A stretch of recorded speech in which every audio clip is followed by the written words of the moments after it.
Hello everyone, in today's video I'm going to show you how to download and install 7-Zip application to your Windows laptop. So first you are going to open your browser, any browser that you are using, and then in the search bar you are going to type 7-Zip. Then you will find here the official website and make sure to use the official one. Then you can either click directly to download here, or you can just access the website and then you go to the download section.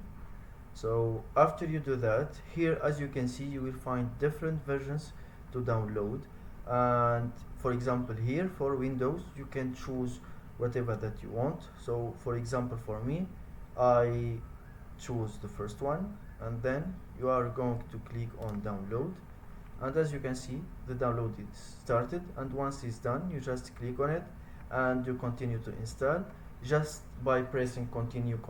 There is nothing to change in the default settings, and that's it. Thank you for watching. If you found this video helpful, don't forget to subscribe and like the video.